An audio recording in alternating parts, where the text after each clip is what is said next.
مرتبہ سورہ حمد اور 3 مرتبہ سورہ اخلاص کی تلاوت فرما کر زن مومنہ مرحومہ محترمہ سلطنت زیدی بنت محمد نبی کی روح کو اشال فرمائے صلی اللہ علیہ وسلم۔ ماشاء اللہ لا حول ولا قوة الا باللہ العلی العظیم۔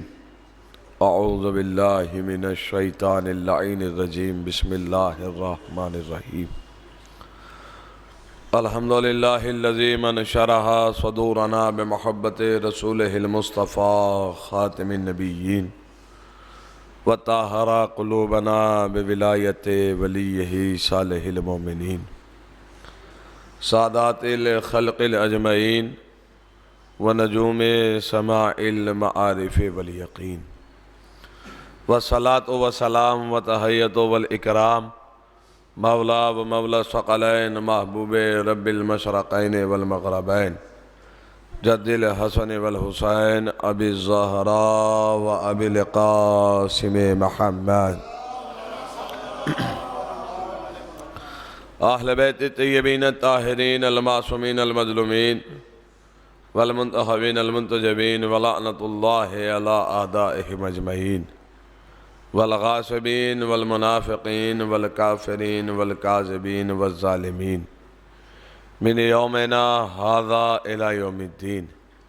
اما بعد فقد قال اللہ تبارک و تعالی فی کتابہ المبین واصدق الصادقین وقولہ الحق۔ بسم اللہ الرحمن الرحیم۔ وَكُلَّ شَيْءٍ أَحْصَيْنَاهُ فِي إِمَامٍ مُبِينٍ۔ صلوات بھیجے گا محمد والدہ۔ عزیزان محترم، بزرگان ملت، محبان حیدر کرار، انتہائے واجب الاحترام بزرگان قوم اور لائق صد محبت جوانان قوم، ایک مرحومہ کے سال ثواب کے لیے اس مجلس اعزاء کا انعقاد کیا گیا ہے، لہذا اولاً مقام دعا ہے کہ پروردگار اعلیٰ بطفیل چہردہ معصومین علیہم السلام مرحومہ کو جوار ائمہ میں جگہ عنایت فرما، مرحومہ کے درجات عالیہ میں اضافہ فرما۔ پروردگارہ بحق چہردہ معصومین علیہم السلام اور بالخصوص بطفیل سید الشہداء و اسیران کربلا و یتیمان کربلا مرحومہ کے وارثین کو صبر جمیل عطا فرما، مرحومہ کے درجات عالیہ میں اور حاضرین مجلس کے مرحومین کے درجات عالیہ میں اضافت کے لیے عظمت محمد والے محمد پر بلندتر صلوات۔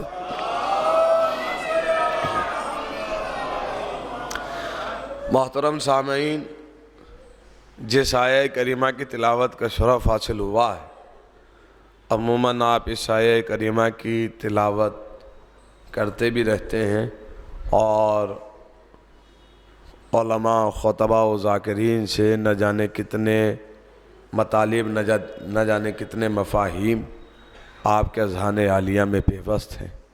یہ آیہ کریمہ جو امام مبین کی شان میں نازل ہوئی ہے، سورہ یاسین کی آیت نمبر 12 ہے کہ جس میں خلاق کائنات ارشاد فرما رہا ہے کُلَّ شَيْءٍ أَحْصَيْنَاهُ فِي إِمَامٍ مُبِينٍ، ہم نے ہر شے کا علم جو ہے وہ امام مبین میں رکھ دیا ہے۔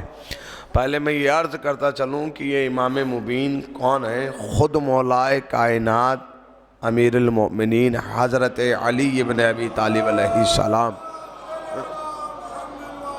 ارشاد فرماتے کہ میں امام مبین ہوں، میں ہی وہ ہوں جو حق و باطل میں فرق پیدا کرنے والا ہے۔ یہ مولائے کائنات کی، خود مولائے کائنات کا قول ہے۔ تو پہچانیے حضور، چونکہ میرے سامنے بزرگان قوم تشریف فرما ہے، تو اس لیے میں یہ چاہتا ہوں کہ اس حساس موضوع کو بہت دقیق نگاہ سے آپ کے اذہان عالیہ تک پہنچا سکوں۔ حضور، پہچانیے کہ منصب امامت کیا ہے اور پھر پہچانیے کہ امام کیا ہے۔ یہ دونوں چیزیں الگ ہیں، منصب امامت اور امام۔ جب تک منصب امامت سمجھ میں نہیں آئے گا تب تک یہ عرفان حاصل نہیں ہو سکتا کہ امام کہتے کسے ہیں، یعنی امام ہونا کسے چاہیے، امام کا کردار کیا ہونا چاہیے، امام کا اخلاق کیا ہونا چاہیے، امام کی شخصیت کیا ہونی چاہیے، امام کی ذات کیا ہونی چاہیے، یہ تب تک سمجھ میں نہیں آ سکتا جب تک منصب امامت سمجھ میں نہ آئے کہ منصب امامت اصل میں ہے کیا۔ تو محسوس کیجئے گا حضور، اللہ نے جب اس کائنات میں امامت کے منصب کو دیا ظاہری طور پر، تو سب سے پہلے ابو الانبیاء حضرت ابراہیم کو کہا گیا انی جاعلوک للناس اماما، ابراہیم ہم نے آپ کو انسانوں کا امام مقرر کیا ہے۔ تو ابراہیم نے دعا کی نہیں کہ پروردگار عالم یہ عہدہ میری ذریت میں رکھنا، یہ مکمل آیت ہے۔ تو آواز کیا ہے، لا ینالو عہدی من الظالمین، یہ جو میرا عہدہ ہے اس عہدے پر ظالم نہیں آئے گا۔ بس اسی آیت کو میں اگر پہنچا سکا تو محسوس کیجئے گا۔ ابراہیم کو منصب امامت ملا ہے، پہلے اللہ یہ کہہ رہا ہے کہ ہم نے آپ کو امام بنایا، تو جب منصب امامت ابراہیم کو مل گیا تو اب انہوں نے دعا کی کہ پروردگارا یہ عہدہ میری ذریت میں رکھنا۔ اب الہی نے ارشاد فرمایا کہ خبردار ابراہیم یہ عہدہ ظالمین تک نہیں جائے گا۔ یہ آیت دونوں منصبوں کا اظہار کرتی ہے، توجہ، ایک تو خود حضرت ابراہیم کی شخصیت کو نمایاں کر رہی ہے کہ اللہ یہ کہہ رہا ہے منصب امامت دینے کے بعد ابراہیم کو کہ یہ عہدہ ظالمین تک نہیں جائے گا۔ اس کا مطلب یہ ہے کہ ابراہیم کائنات میں وہ ذات ہے کہ جس نے اپنی پوری زندگی کے ایک لمحے میں بھی ظلم نہیں کیا ہے۔ محسوس کیجئے گا میں کیا کہنا چاہ رہا ہوں۔ پہلے امام بنانا اور پھر یہ کہنا کہ عہدہ ظالمین تک نہیں جائے گا، تو خود جناب ابراہیم کی منزلت کو بیان کر رہا ہے کہ ابراہیم وہ نبی ہے کہ جنہوں نے زندگی بھر ایک لمحے کے لیے بھی ظلم، اب یہ جو میں لفظ کہہ رہا ہوں کہ ابراہیم وہ نبی ہے کہ جنہوں نے زندگی بھر ایک لمحے کے لیے ظلم نہیں کیا ہے، تو میں نے کہا کہ بزرگان قوم میرے سامنے بیٹھے اس لیے میں نے حساس موضوع چھیڑا ہے۔ محسوس کیجئے گا، ظلم بہت طریقے سے ہوتا ہے۔ اس دنیا میں 4 طرح کے لوگ ہوتے ہیں۔ ایک وہ کہ جنہوں نے اپنی پوری زندگی ظلم کرنے میں گزار دی ہو، ایک وہ جنہوں نے ابتدائے زندگی میں ظلم کیا ہو اور بعد میں توبہ کر لی ہو، ایک وہ کہ جن کی ابتدائی زندگی تو اچھی گزری ہو لیکن آخری زندگی میں بڑا ظلم کیا ہو، ایک وہ ہوتے ہیں جنہوں نے پوری زندگی ظلم ہی نہیں کیا۔ توجہ حضور، اب ظلم سن لیجئے، کسی کو ستانا ظلم ہے، کسی کا چھین لینا ظلم ہے، کسی کو مار دینا ظلم ہے، یعنی کسی کے اوپر اذیت بن جانا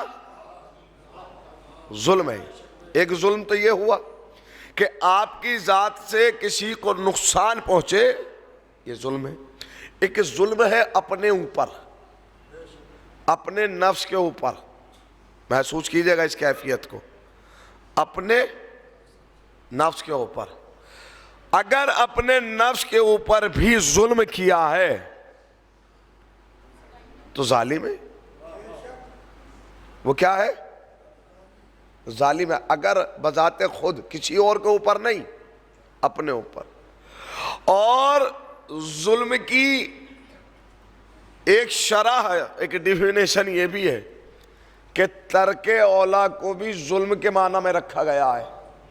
ترک اولا یعنی یہ کسی کے اوپر ظلم نہیں ہے، اپنے ہی اوپر ظلم ہے کہ ہم نے بہترین شے کو چھوڑ کر اس سے کم ترین شے کا انتخاب کیا ہے اپنے لیے، یہ ترک اولا بھی۔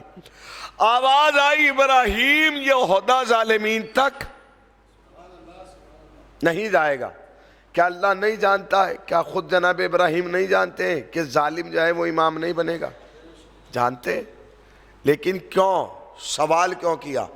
اس لیے کہ ابراہیم کے بعد 2 سلسلے چلنا ہے، محسوس کیجئے گا، اور کہیں ایسا نہ ہو کہ دونوں بیٹوں کی اولاد میں یہ بحث چھڑ جائے کہ اب امام کون بنے گا۔ لہٰذا ہم امام شجرہ دیکھ کے نہیں دیں گے، نہ شاید بات نہیں پہنچی ہے بھائی۔ منصب امامت جو ہے وہ نسبی اعتبار سے نہیں، اللہ کلیئر کر چکا ہے کہ ظالم تک یہ عہدہ۔ بھائی ابراہیم نے اسلام کے 2 بڑے مرکز قائم کیے، جناب ابراہیم نے اسلام کے 2 بڑے مرکز قائم کیے۔ ایک مرکز کا نام ہے فلسطین اور ایک مرکز کا نام ہے مکہ۔ فلسطین میں اپنے بیٹے اسحاق کو معین کیا کہ یہاں نظام آپ قائم کریں گے، اور مکے میں اپنے بیٹے اسماعیل کو معین کیا۔ تو 2 بڑے مرکز چھوڑے نا، ایک مرکز کے حاکم قرار پائے جناب اسحاق، اور ایک مرکز میں رہبر ہیں جناب اسماعیل۔ پوری توجہ، ان 2 بیٹوں کی نسل سے 2 قبیلے چلے۔ ایک قبیلہ کہلایا قبیلہ بنی اسرائیل، جناب اسحاق کا قبیلہ کیا کہلایا؟ قبیلہ بنی اسرائیل۔ اور ایک قبیلہ کہلایا قبیلہ قریش، جناب اسماعیل کی نسل کا قبیلہ کیا کہلایا؟ قریش۔ پوری توجہ، تو 2 قبیلے چلے آئے، ایک بنی اسرائیل اور ایک قریش۔ قریش قبیلہ جو مکے میں ہے، بنی اسرائیل کا قبیلہ جو فلسطین و مصر میں پروان چڑھ رہا ہے، محسوس کیجئے گا۔ یہ 2 قبیلے مکے میں قبیلہ قریش بڑا محترم قرار پایا، لوگ عزت دیتے تھے، احترام کرتے تھے۔ احترام کا عالم یہ تھا کہ جب یہ قبیلہ کسی بستی کے تجارت کے لیے نکلتا تھا تو اس قبیلے پہ ٹیکس نہیں لاگو ہوتا تھا، اسے ٹیکس فری کیا گیا اس کے احترام کی وجہ سے۔ جس بستی میں جاتے تھے اس بستی میں اس کی میزبانی کی جاتی تھی، محسوس کیجئے گا۔ اور اس کیفیت کو حضور یہ اتنا محترم کیوں ہے، اس کا اتنا احترام کیوں کیا جا رہا ہے؟ کہ اسے نبی سے نسبت ہے، اس قبیلے کو نسبت ہے جناب اسماعیل سے، اللہ کے نبی سے اسے نسبت ہے، تو اسے احترام دیا جا رہا ہے، یہ محترم مانا جاتا ہے پورے مکے میں۔ سارے قبیلے ایک طرف اور قبیلہ قریش ایک طرف، اسے بڑا احترام دیا جاتا ہے، محترم مانا جاتا ہے، اس سے ٹیکس نہیں لیا جاتا، اس میں پہل نہیں کی جاتی، اس پہ اقدام نہیں کیا جاتا، اس پہ مقدم نہیں ہوتے ہیں، ان کی میزبانی کے فرائض انجام دیتے ہیں، ان کو مہمان بنانا اپنے لیے شرف سمجھتے ہیں۔ حضور عالم یہ تھا کہ جس قبیلے کا اتنا احترام تھا مکے میں، خود قرآن کریم کی آیت موجود ہے لإلاف قریش، قریش کے احترام کی قسم، توجہ ہے نا، جو اتنا محترم تھا مکے میں، وہ آہستہ آہستہ اپنی آبرو کھونے لگا۔ محسوس کیجئے گا میں جس منزل تک لا رہا ہوں آپ کو، آہستہ آہستہ لوگوں میں اس کا احترام ختم ہونے لگا۔ احترام کیوں تھا؟ چونکہ اس قبیلے کو نسبت ہے نبی سے، تو نبی کی نسبت سے یہ محترم تھا۔ بعد میں یہ قبیلہ اپنا احترام اپنی عزت کھو چکا۔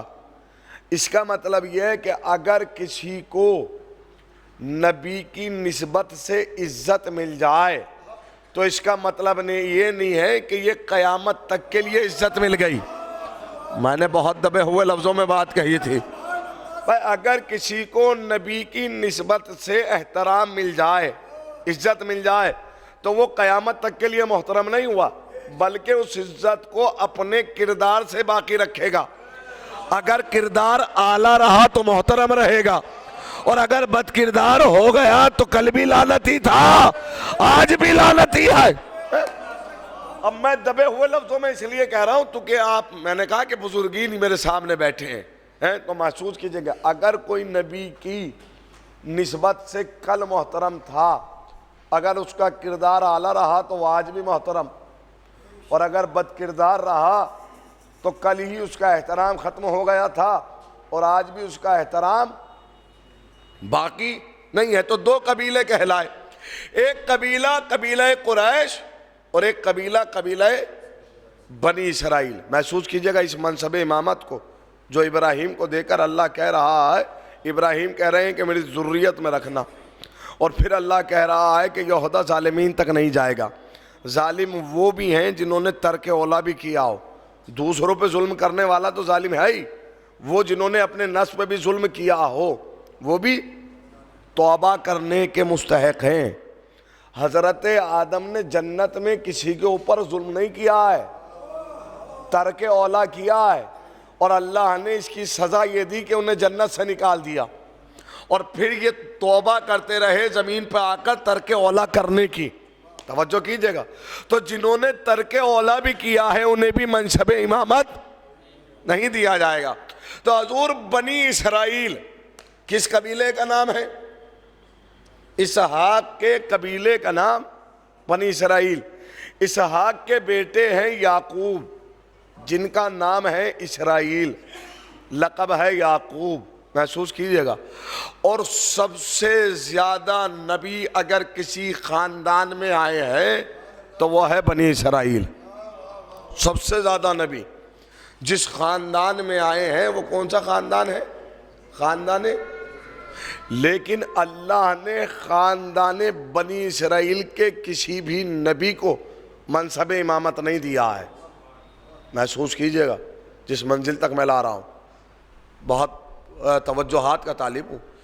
اتنے سارے نبی اس خاندان میں ہیں لیکن کسی بھی نبی کو منصب امامت، حضور کون ہے؟ اسحاق کے بعد یعقوب، یعقوب کے بعد یوسف، پھر یہ سلسلہ آگے بڑھا، لاوی اور پھر قاہث اور یسار اور عمران اور پھر موسیٰ، ہے نا، یہ سلسلہ بڑھتا رہ گیا، ذوالکفل، ایوب، یونس، یہ سب بنی اسرائیل کے قبیلے کے نبی ہیں، اور آخری سلسلہ آ کر رک گیا جناب عیسیٰ پر۔ بنی اسرائیل کے قبیلے کا آخری سلسلہ آ کر رکتا ہے کس پر؟ جناب عیسیٰ پر۔ محسوس کیجئے گا، حضور انہیں منصب نبوت تو دیا گیا لیکن منصب امامت نہیں دیا گیا، اس لیے کہ بنی اسرائیل کے قبیلے کے ہر نبی سے ترک اولا ہوا ہے۔ میں نہیں کہہ رہا ہوں، قرآن مجید کہہ رہا ہے، ہر نبی سے ترک اولا ہوا ہے۔ یعقوب جو خود جناب اسرائیل ہے ان سے ترک اولا کیا ہے؟ اپنے بیٹے کے غم میں روتے ہیں، رونا ترک اولا نہیں ہے، کسی اور سے مدد مانگنا ترک اولا تھا۔ تو شاید بات پہنچ جائے، کسی اور سے اللہ کے علاوہ مدد مانگنا ان کے لیے ترک اولا تھا۔ لیجئے ان کی سزا کو اور ان کے انتظار کو اللہ نے اور بڑھا دیا۔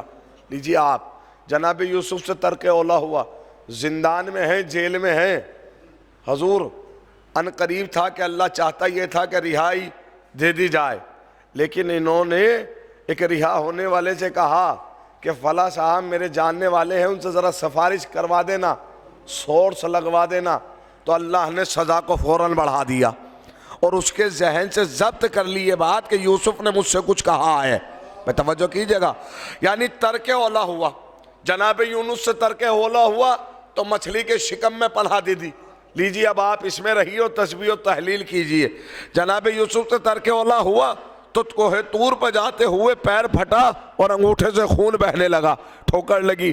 یعنی جس نبی سے ترک اولا ہوتا رہا وہاں بھی اللہ نے منصب نبوت کو تو رکھا ہے لیکن منصب امامت کو نہیں رکھا۔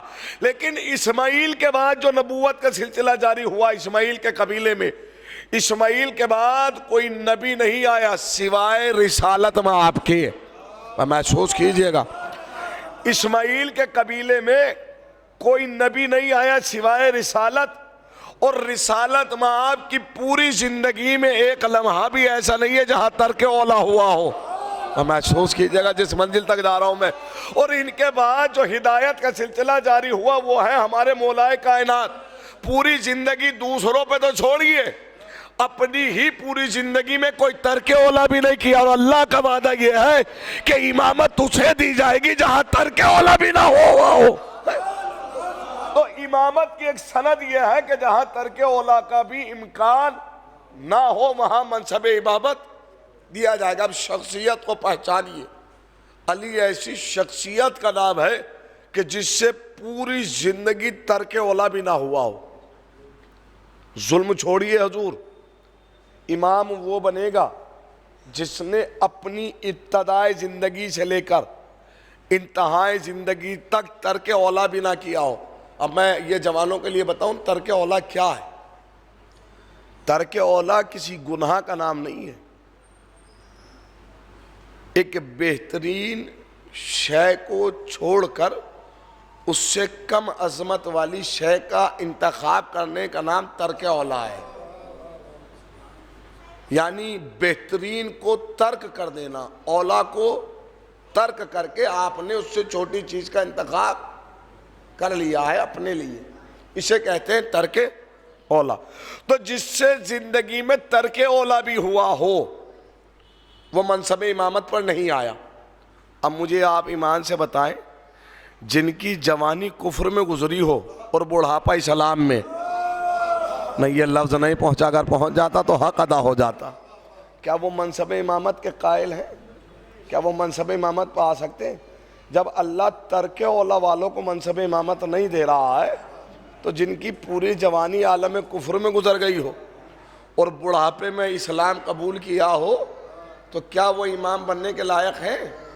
یہ تو میں نے ایک عقلی اور قرآن کی آیت سے دلیل دی ہے، لیکن میں ایک لفظ اور کہتا چلوں. حضور آواز کیا آئی؟ ابراہیم یہ عہدہ ظالمین تک نہیں جائے گا. تو قرآن کی ایک آیت اور آپ کی سماعتوں کے حوالے کروں. پروردگارہ جب یہ عہدہ ظالمین تک نہیں جائے گا، قرآن کہہ رہا ہے کہ منصب امامت پر ظالم نہیں آئے گا، تو یہ بھی تو بتائیں نا کہ ظالم کسے کہتے ہیں. تو سورہ عنکبوت آگے بڑھا اور بڑھ کر آواز دی. دو ڈیفینیشن میں نے کی ہیں ظالم کی. ایک ڈیفینیشن قرآن کر رہا ہے وَمَا يَجْهِدُ بِآيَاتِنَا إِلَّا الظَّالِمُونَ. دیکھو کائنات میں جو بھی میری آیتیں جھٹلائے گا وہ ظالم ہوگا. آیتیں جھٹلانے والا ظالم، اور ظالم امام نہیں بنے گا. جو آیتیں جھٹلائے وہ ظالم، اور ظالم امام نہیں بنے گا. حضور 1400 سال سے لے کے اب تک ہم یہی تو سمجھاتے آئے ہیں. سیدہ دربار میں حق مانگنے نہیں گئی تھی، اوقات بتانے گئی تھی. فاطمہ آیتیں سنا رہی تھی اور وہ جھٹلا رہا تھا. ایک صلوات بھیجے گا محمد والے محمد پر بھائی، تاکہ تحفظ ولایت اور یہ لوگوں پہ آشکار ہو جائے کہ حقیقت کیا ہے. یہ جو غاصب عہدوں کے غاصب اپنے چہروں پہ ایمان کی نقاب ڈالے ہوئے ہیں، ان کے سامنے قرآن پیش کیا گیا اور ایک نہیں 3 آیتیں سنائیں جناب سیدہ نے وراثت کو لے کر، اور ساتھ میں لے کر گئی ہیں جناب ام ایمن کو. اچھا کبھی آپ نے غور و فکر کیا کہ جناب ام ایمن کو ہی لے کر کیوں گئی؟ نبی کی زوجہ بھی تو موجود ہیں، خود مولا کائنات موجود ہیں. سب سے پہلے جناب ام ایمن کو ہی کیوں لے کر گئی؟ کبھی غور کیا؟ محسوس کیجئے، تاریخ کے ان لمحوں پہ غور کیا کیجئے جو یقیناً لائق تحقیق ہیں. غور و فکر کیجئے. اس لیے کہ جناب ام ایمن رسول کی کنیز ہیں. کون ہے؟ کنیز خاص جناب ام ایمن. اصل میں یہ کنیز تھیں رسول کے چچا حضرت عباس کی. جناب عباس کی کنیز تھیں. کس کی؟ جناب عباس کی کنیز. جب جناب عباس اس دنیا سے چلے گئے اور ان کی میراث تقسیم ہوئی، وراثت، تو وراثت ملی رسالت مآب کو، میراث، اور میراث میں ہی یہ کنیز ملی رسول کو۔ کس چیز میں ملی ہے؟ شاید آپ پہنچے نہیں ہیں۔ رسول کو یہ کنیز کس چیز میں ملی ہے؟ میراث میں، وراثت میں، یعنی رسول وارث ہیں جناب عباس کے، لہذا ان کو یہ میراث ملی، اور میراث میں ہی کون ملی ہے؟ جناب ام ایمن کنیز۔ یہی وجہ ہے کہ جناب سیدہ انہیں دربار میں لے کر گئی، اس لیے کہ چھیننے والے نے یہ کہہ کے چھینا ہے کہ رسول نے فرمایا نہ ہم کسی کے وارث ہوتے ہیں نہ ہمارا کوئی وارث ہوتا ہے، یعنی فاطمہ بتانا یہ چاہتی ہے کہ جب یہ کسی کے وارث نہیں تھے تو میراث میں کنیز کیوں ملی ہے؟ ایک صلوات میں جو محمد والے محمد پر بھائی دلیل لے کر گئی ہیں اپنے ساتھ جناب سیدہ، دلیل، یعنی لوگوں کو بتانا یہ چاہتی ہیں کہ یہ جو عہدوں کے غاصب ہیں، جو اپنے چہروں پہ نقاب ایمان ڈالے ہوئے ہیں کہ ہم مومن ہیں، ہم متقی ہیں، ہم پرہیزگار ہیں، ہم بزرگ ہیں، لہٰذا یہ منصب ہمارا ہے۔ تحفظ ولایت میں جناب سیدہ نے اقدام کیا ہے، تحفظ ولایت میں۔ تو حضور ہر اعتبار سے قرآن مجید یہ اعلان کر رہا ہے کہ منصب امامت پر ظالم نہیں آئے گا۔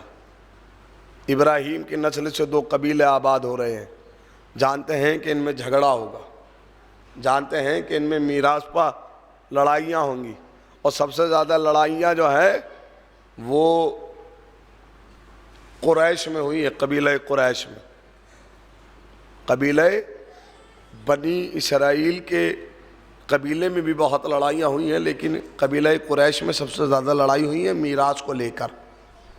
میراث کو لے کر سب سے زیادہ لڑنے والا قبیلہ قبیلہ قریش ہے، محسوس کیجیے گا۔ حضور بہت سخت احکامات ہیں میراث کے، یہ بات اگر میں پہنچا سکوں تو خود قرآن مجید کا حکم ہے کہ جب تمہیں یقین ہو جائے کہ تم مرنے والے ہو تو اپنے وارثین کو خیر کی وصیت کر کے جاؤ۔ دیکھو اس دنیا سے بنا وصیت کے نہیں جانا۔ اگر تم پہ وصیت کرنے کا موقع ہے تو موقع کس کے پاس نہیں ہوتا ہے؟ تقریباً سبھی کے پاس موقع ہوتا ہے کہ وہ وصیت کرے، ہے نا؟ اور وصیت بھی ہو تو خیر کی وصیت ہو، جس میں خیر ہو۔ یہ حکم قرآن ہے۔ جب تم اس دنیا سے جانے لگو، تمہیں یقین ہو جائے کہ ان قریب تم اس دنیا سے رخصت ہو جاؤ گے، تو اپنے وارثین کو خیر کی وصیت کر کے جاؤ۔ تو آپ کی نظر میں جو خیر ہے اس خیر کی وصیت کر کے جاؤ۔ جناب عبد المطلب جب اس دنیا سے جا رہے تھے تو انہوں نے وصیت کی ہے، اپنے بیٹوں کو جمع کیا، محسوس کیجئے گا، اور بیٹوں کو جمع کرنے کے بعد کہا وصیتو، میں عبد المطلب وصیت کرتا ہوں کہ اس کی، یعنی میرے پوتے محمد کی حفاظت اپنی جان اور مال سے زیادہ کرنا۔ یہ جناب عبد المطلب کی وصیت ہے، خیر کی وصیت ہے کہ ان کی حفاظت اپنی جان اور مال سے۔ اچھا، مال ہمارے یہاں تو عموماً مال دولت کو سمجھا جاتا ہے۔ خاندان بنی ہاشم نے بتایا کہ مال دولت کا نام نہیں، اولاد کا نام مال ہے۔ یعنی کہنا یہ چاہتے ہیں کہ اپنی اولاد سے زیادہ اور اپنی جان سے زیادہ ان کی، اور جن کی سرپرستی میں یہ آئے ہیں جناب عمران، جنہیں زمانہ ابو طالب کی کنیت سے جانتا ہے، ان کا رویہ یہ ہے کہ جب سے ان کی سرپرستی میں آئے ہیں تب سے روز بستر بدلتے ہیں۔ آج میرے بھتیجے آپ یہاں نہیں لیٹیں گے، آج آپ وہاں لیٹیں گے، یہاں طالب لیٹیں گے، آج یہاں جعفر لیٹیں گے، آج یہاں عقیل لیٹیں گے، یعنی جہاں روز رسالت میں آپ لیٹتے تھے وہاں سے جگہ بدلی جاتی تھی اور اپنے بیٹے کو لٹایا جاتا تھا۔ اور محسوس کیجئے گا، میں کہنا یہ چاہ رہا ہوں کہ حضور دنیا میں یہ جذبہ سوائے خاندان بنی ہاشم کے علاوہ کسی کے پاس نہیں ہے کہ جنہوں نے اپنے بھتیجے کے لیے اولاد قربان کی ہو. اس کیفیت کو محسوس کیجیے. جس نے بھتیجے کے لیے اولاد کو قربان کرنا چاہا ہو، یہ جذبہ سوائے ابو طالب کے نظر نہیں آتا ہے. اور ایک رات کی بات نہیں ہے، متواتر میرے لال آپ یہاں نہیں لیٹیں گے، اور رسول اپنی مقام چھوڑتے تھے، آج آپ یہاں لیٹیں گے، اور جہاں چچا کہتے تھے رسول لیٹ جاتے تھے.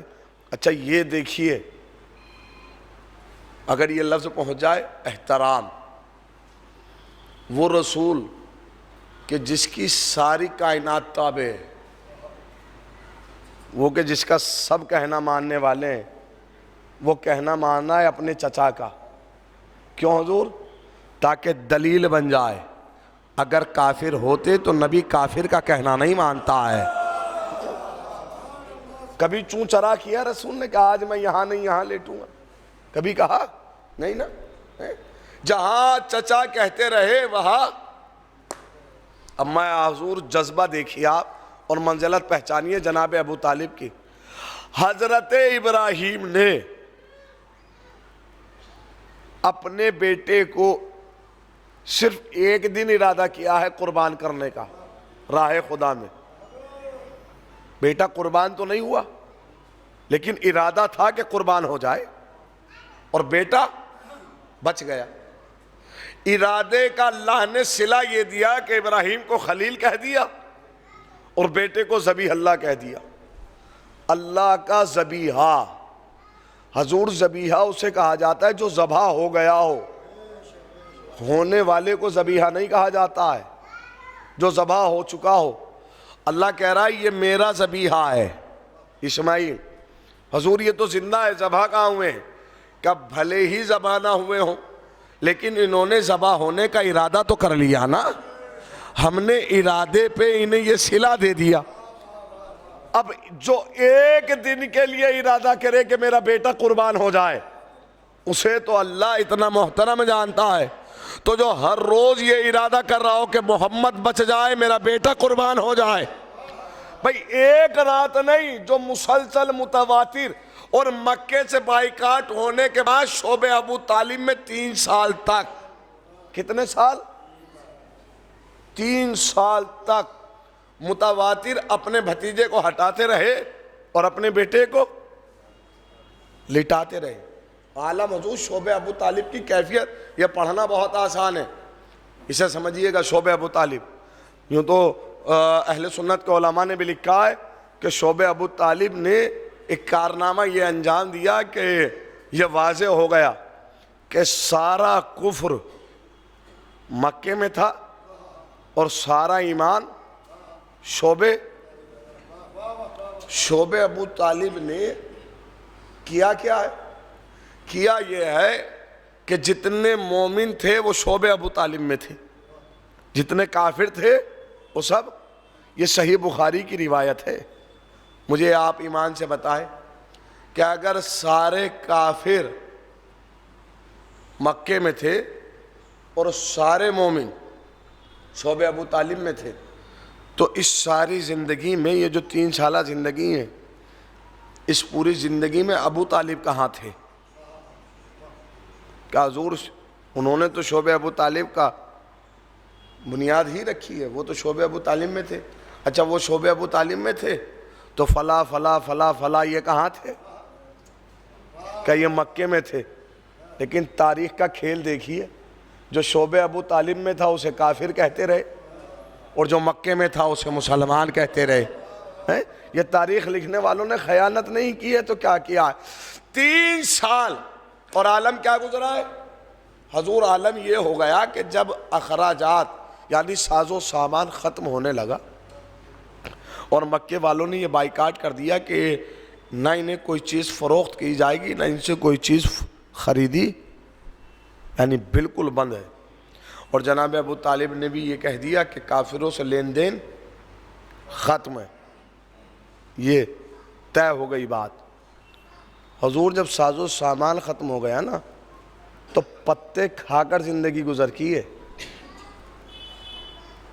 تاریخ پتے کھا کر، لیکن کسی کے کافر کے گھر کا نہیں کھایا. اسے کہتے ہیں ایمان کی مضبوطی. پتے کھانا منظور کیا ہے، کسی کافر کے گھر کا کوئی تاریخ نہیں ملتی ہے کہ کسی کافر کے گھر کا کھایا ہو. پتے کھائے، اور انہی پتوں کی وجہ سے جناب خدیجہ کو اس دنیا سے جانا پڑا ہے. ایک ایسی جڑی بوٹی کہہ لوں یا لکڑی یا پتا کہہ لوں کہ جس کی وجہ سے ان کے پورے جسم میں زہر پھیلا. اور یہ دو بڑی شخصیت ایک ہی سال میں رسول کو چھوڑ کر گئی. ایک جناب ابو طالب اور ایک جناب خدیجہ، جس سال کا نام عام الحزن رکھا گیا، غم کا سال. اور سال کون سا ہے؟ عام الفیل کا نام رکھا گیا. رسالت مآب نے اسے کیا نام دیا؟ عام الحزن، غم کا سال. کیسا غم؟ حضور اس لیے کہ دو اسلام کے محسن ہیں اور دونوں دنیا سے رخصت ہو چکے. ایک جناب ابو طالب ہیں اور ایک جناب خدیجۃ الکبریٰ ہیں. محسوس کیجئے گا. اس کا مطلب یہ ہے کہ اسلام کے محسن کا غم منانا سنت رسول ہے. اسلام کے محسن کا غم منانا سنت. یہی وجہ ہے کہ تاریخ نے اس سال کو عام الحزن کے نام سے یاد کیا، غموں کا سال. اس لیے کہ رسول کے دو محافظ، اسلام کے دو محسن جنہوں نے اسلام پر احسان کیا ہے، بھائی دونوں نے مکے میں اسلام پہ احسان کیا. محسوس کیجئے گا. ایک جناب خدیجہ ہے اور ایک جناب خدیجہ نے اپنی دولت کے ذریعے اسلام پر احسان کیا، اور جناب عمران نے اپنی جان کے ذریعے، اپنے مال کے ذریعے اسلام پر احسان کیا.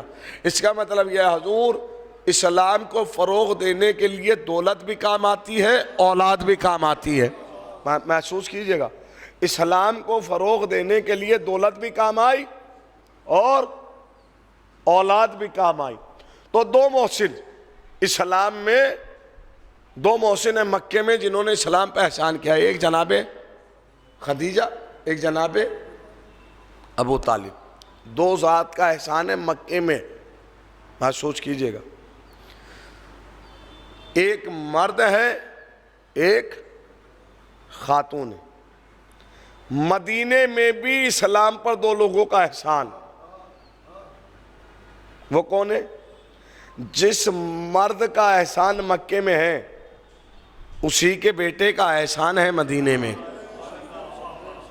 اور جس خاتون کا مکے میں احسان ہے اسی کی بیٹی کا احسان ہے مدینے میں. اب اس سلسلے کو محسوس کیجئے گا. بھائی جناب ابو طالب کا احسان مکے میں، علی کا احسان. جناب خدیجہ کا احسان مکے میں، فاطمہ کا احسان مدینے میں. تو دو ذات کا احسان مکے میں، دو ذات کا احسان مدینے میں. ایک ذات جو مکے میں وہ مرد ہے، ایک ذات خاتون ہے. مدینے میں ایک ذات مرد ہے، ایک ذات خاتون ہے. پوری توجہ حضور لیجئے. پھر اسلام پر احسان ہوا دو ذات کا کربلا میں. جس مرد کا احسان مدینے میں ہے اسی کے بیٹے کا احسان ہے کربلا میں، اور جس بی بی کا احسان ہے مدینے میں اسی کی بیٹی کا احسان ہے کربلا میں. یہ ایک سلسلہ چلا آیا. جنہوں نے مدینے میں اسلام کی حفاظت کی اسی کے بیٹے نے کربلا میں حفاظت کی، جسے حسین ابن علی کہا جاتا. اور جس بی بی نے، جناب سیدہ نے مدینے میں اسلام پر احسان کیا، انہی کی بیٹی جناب زینب ہے کربلا میں جنہوں نے احسان کیا. تو حضور یہ اسلام ایسا نہیں ہے یہ مارکا میں حضور حل کرتا چلوں کہ اسلام میں مرد کی اہمیت زیادہ ہے اور عورت کی کم ہے. نہ، اس اسلام کو پہنچانے کے لیے ہم تک دونوں ذات کے احسانات اور دونوں ذات کی قربانیاں موجود ہیں جب ہم تک یہ سلام پہنچا ہے۔ ایک ذات کربلا میں ہے جسے مظلوم کربلا سید الشہداء امام حسین کہا جاتا ہے، اور ایک ذات ہے جسے شریکت الحسین کہا جاتا ہے۔ شریکت الحسین، یہ حضور یہ لقب شہدائے کربلا میں سے بھی کسی کو نصیب نہیں ہے۔ شریکت الحسین، کتنی مصیبتیں نہیں اٹھائی ہیں جناب زینب نے۔ ایک مرحومہ کے سال ثواب کی مجلس، بہت دیر مسائل پڑھنے کا عادی نہیں ہوں، بہت مختصر سے مسائل پڑھوں گا اور کیفیت کو بس محسوس کر لینا، محسوس کرنا جناب زینب کی مصیبت کو۔ حضور اتنے سالوں سے ہم مصائب سن رہے ہیں، پڑھ رہے ہیں، صدیاں گزر گئی ہیں یہ مصائب سنتے ہوئے، لیکن جب بھی مصائب سنتے ہیں ہر دفعہ غم تازہ ہوتا ہے۔ جتنی دفعہ کربلا کے مصائب سنے جائیں اتنی دفعہ یہ غم تازہ ہو جاتا ہے، محسوس ہوتا ہے کہ یہ ظلم ابھی ہوا ہو۔ ہم نے تاریخ میں پڑھا ہے، اپنے بزرگوں سے سنا ہے، آپ نے کتابوں میں ان مصائب کو پڑھا ہے، مجالس میں علماء سے سنا ہے۔ آپ ایمان سے بتائیں جب کربلا کی مصیبتیں ہمارے سامنے آتی ہیں، جب ہمیں سنتے ہیں یا پڑھتے ہیں کتابوں میں تو جسم کا رونگٹا کھڑے ہونے لگتا ہے، خون کی روانگی بڑھنے لگتی ہے، دل کی دھڑکنوں میں تیزی پیدا ہو جاتی ہے۔ لیکن آپ ایمان سے بتائیں ہم نے یہ مصائب اپنی آنکھوں سے دیکھے تو نہیں ہیں، ہم نے صرف سنا ہے، تاریخ میں پڑھا ہے، اپنے بزرگوں سے سنا ہے۔ کوئی پوچھے اس دل سے کہ جس دل کی آنکھوں نے یہ سارے منظر دیکھے ہوں، کوئی پوچھے اس ذات سے کہ جس ذات نے یہ سارے منظر اپنی آنکھوں سے دیکھے ہوں۔ اللہ اکبر، خدا کوئی غم نہ دے سوائے مظلوم کربلا کے۔ لیکن اللہ میں یہ کہتا ہوں کہ ایک ذات ایسی ہے میدان کربلا میں جس نے مدینے سے مصائب دیکھنا شروع کیے ہیں اور زندان شام تک مصائب دیکھے ہیں۔ وہ بی بی کوئی اور نہیں، وہ بی بی ہے جناب زینب۔ اللہ اکبر، خدا کوئی غم نہ دے سوائے مظلوم کربلا کے جس نے عالم طفلگی سے مصائب دیکھنا شروع کیے ہیں۔ پہلے جناب زینب نے قیامت کے جملے پڑھوں گا، میں شہادت نہیں پڑھنا چاہتا ہوں، بس 2 جملے پڑھوں گا اور مجلس تمام ہو جائے گی۔ محسوس کرنا چاہتا ہوں، بس احساس کرتے جائیے گا۔ جس نے بی بی نے بچپنے سے مصائب دیکھے ہو، کیا عالم نہیں ہے مصائب کا؟ جس نے اماں کے پہلو پہ جلتا ہوا دروازہ دیکھا ہو، زینب نے اپنی آنکھوں سے دیکھا۔ مجھے نہیں معلوم کہ جناب زینب نے کیسے برداشت کیا ہوگا۔ عزادارو، قیامت یہی نہیں گزری جس نے اماں کا استغاثہ سنا ہو، فضا میرا محسن مارا گیا، جزاک الزہرا، خدا کوئی غم نہ دے سوائے مظلوم کربلا۔ جس بی بی نے جلتا ہوا دروازہ دیکھا ہو، جس بی بی نے اماں کا استغاثہ دیکھا ہو، مصائب یہی نہیں رکے، جس بی بی کی آنکھوں نے بابا کے سر پہ ضربت کا زخم دیکھا ہو اور ضربت کا زخم دیکھ کر کہتی تھی بابا اب کس کے سہارے چھوڑے جا رہے ہو۔ اللہ اکبر، قیامت یہی نہیں رکی جس زینب نے اپنے بھائی حسن کے کلیجے کے ٹکڑے دیکھے ہوں، اور صرف ٹکڑے ہی نہیں، جس بی بی نے حسن کے جنازے پہ تیروں کی بارش دیکھی ہو۔ اللہ اکبر، ارے کتنی مصیبتیں نہیں دیکھی جناب زینب نے۔ خدا کوئی غم نہ دے سوائے مظلوم کربلا کے۔ عزادارو، بس احساس کر لیجئے گا کتنی مصیبتیں نہیں دیکھی ہے جناب زینب نے۔ صرف جنازے پہ تیروں کی بارش نہیں دیکھی ہے، اب میں ایک روایت پڑھنا چاہتا ہوں، صرف جنازے پہ تیروں کی بارش نہیں دیکھی۔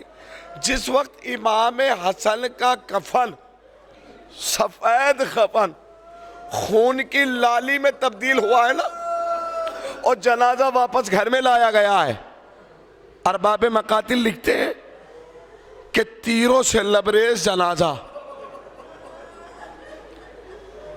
بہن کے سامنے رکھا ہوا ہے۔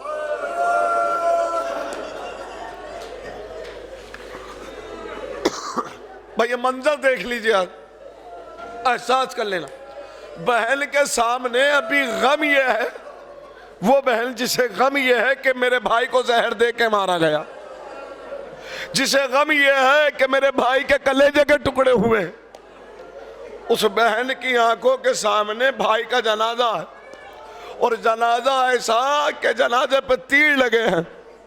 وہ بہن جس نے اپنے بھائی کو ابھی سفید کفن میں رخصت کیا تھا، وہ لال کفن میں واپس آیا ہے، خون کی لالی ہے۔ عزیزانو، میں ایک جملہ پڑھنا چاہتا ہوں۔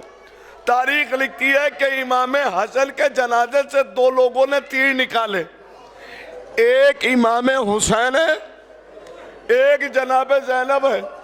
تیر پکڑتے جاتے ہیں، نکالتے جاتے ہیں، تیر پکڑتے جاتے ہیں، نکالتے جاتے ہیں، لیکن ارباب مقاتل لکھتے ہیں کہ جس وقت شہزادی زینب تیر پکڑتی تھی، اس وقت کہتی تھی یا علی، اے بابا علی، یہ کیا قیامت ٹوٹی ہے کہ ایک بہن بھائی کے جنازے سے۔ اللہ اکبر، کتنی مصیبتیں نہیں دیکھی ہیں۔ عزیزانو، حسین کا مدینہ چھوڑنا جناب زینب نے دیکھا، راہ کوفہ پہ مسلم کا آخری سلام جناب زینب نے دیکھا، زمین کربلا پہ داخل ہوئی تو کسی ضعیفہ کا تڑپ کر رونا جناب زینب نے دیکھا۔ ہاں حضور، لیجیے عاشورہ آ گیا، اونو محمد کے لاشیں جناب زینب نے دیکھے، قاسم کے لاشیں کے ٹکڑے جناب زینب نے دیکھے، 18 سالہ کمائی کا کلیجہ جناب زینب نے دیکھا۔ ارے قیامت تو جب ٹوٹی جب 70 قدموں کی دوری سے حسین کا کٹتا ہوا گلا۔ اللہ اکبر، علماء بیان کرتے ہیں کہ 13 ضربیں لگائی گئی، امام کی گردن پر 13 ضربیں۔ حضور قیامت کا فکرہ ہے، شہزادی 70 قدموں کی دوری سے بھائی کا کٹتا ہوا گلا دیکھ رہی ہے، اور ہر ضرب پہ کہتی تھی اماں میرا ماجایا حسین، اماں میرا پیاسا حسین۔ اللہ اکبر، خدا کوئی غم نہ دے سوائے مظلوم کربلا کے۔ بس 2 جملے اور مجلس تمام ہو جائے گی۔ حضور قیامت یہی بند نہیں ہوئی، ظلم یہی بند نہیں ہوئے۔ جناب زینب نے شہداء کے سر کٹتے ہوئے اپنی آنکھوں سے دیکھے، اللہ اکبر، جلتے ہوئے خیمے اپنی آنکھوں سے دیکھے، چھنتی ہوئی چادریں اپنی آنکھوں سے دیکھی، یتیموں کے رخسار پر تماچے اپنی آنکھوں سے دیکھے، چھنتے ہوئے گوشوارے اپنی آنکھوں سے دیکھے، بندتے ہوئے گلے اپنی آنکھوں سے دیکھے، بازار شام میں برستے ہوئے پتھر اپنی آنکھوں سے دیکھے، کھولتا ہوا پانی اپنی آنکھوں سے دیکھا، دربار شام میں شرابیوں کا ہجوم جناب زینب نے اپنی آنکھوں سے دیکھا۔ قیامت گزر گئی، زندان شام میں 4 سالہ سکینہ کا لاشا۔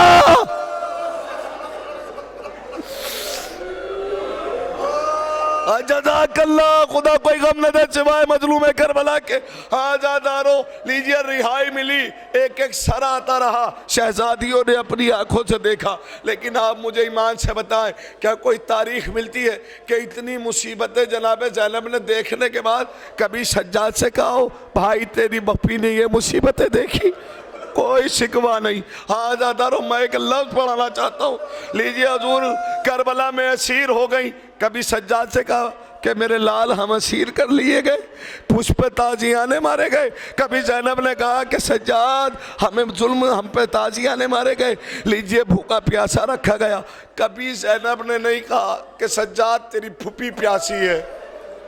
ایک روایت نہیں ملتی کہ جہاں جناب زینب نے کہا ہو کہ میں پیاسی ہوں، نہیں، کبھی کوئی شکوہ نہیں۔ زندان شام آ گیا، کوئی شکوہ نہیں۔ لیکن ہاں عزیزانو، تاریخ لکھتی ہے کہ جب شہزادی زینب کو رہائی نصیب ہوئی اور زینب شام سے کربلا کی طرف آئی ہے، اور جب وارد کربلا ہوئی ہے، تاریخ لکھتی ہے کہ اپنے آپ کو عماری سے گرایا، کوہنیوں کے بل چل کر قبر امام حسین پر آئی، آ کر آواز دیے بھیا تیری غریب بہن آ گئی۔ اے بھائی، لاکھوں نے کیا کیا نہیں دیکھا، بھیا بازار صاحب، دربار صاحب، شرابیوں کا ہجوم، بھیا برستے ہوئے پتھر، زندان شام میں 4 سالہ سکینہ کا لاشا۔ اے بھیا، زینب مصیبتیں اٹھا کر آئی ہے، بھیا زینب تیرا مقصد انا للہ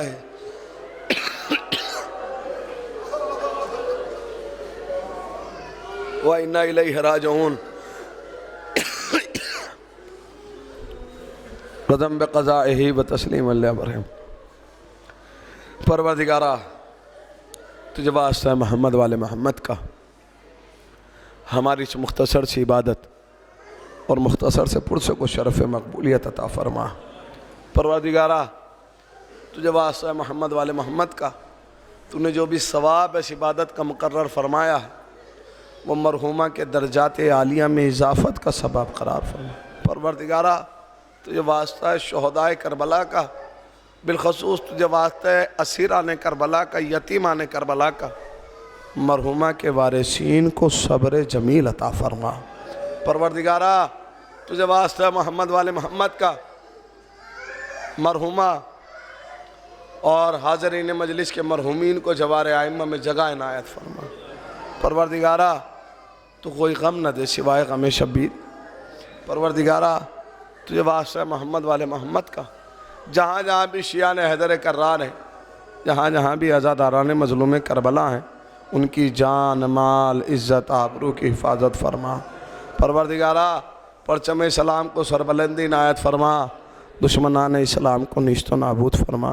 پروردگارہ تجھے واسطہ ہے محمد والے محمد کا، جو مومن و مومنات مقروض ہیں ان کے قرض کو خزانہ غیب سے ادا فرما، جو بے روزگار ہیں ان کو روزگار عطا فرما، جو بے گھر ہیں ان کو گھر عطا فرما۔ پروردگارہ تجھے واسطہ ہے محمد والے محمد کا، حالات سازگار نہیں ہیں، ماحول بہت پرآشوب ہے، جہاں جہاں بھی مومنین تشریف فرمائیں، پروردگارہ ان تمام مومن و مومنات کو تمام زمینی اور آسمانی آفات سے محفوظ فرما، شر دنیا شر شیطان سے محفوظ فرما۔ پروردگارہ تجھے واسطہ ہے محمد والے محمد کا، ہمارے گناہان کبیرہ و صغیرہ کو معاف فرما، ہمیں زیادہ سے زیادہ عبادات کرنے کی توفیقات عنایت فرما۔ پروردگارہ تجھے واسطہ ہے محمد والے محمد کا، ہمارے امام کے ظہور میں تعجیل فرما، ہمیں ان کے اعوان و انصار میں شمار فرما۔ ایک مرتبہ سورہ حمد اور 3 مرتبہ سورہ اخلاص کی تلاوت فرما کر زن مومنہ مرحومہ محترمہ سلطنت زیدی بنت محمد نبی کی روح کو اشعال فرمائے۔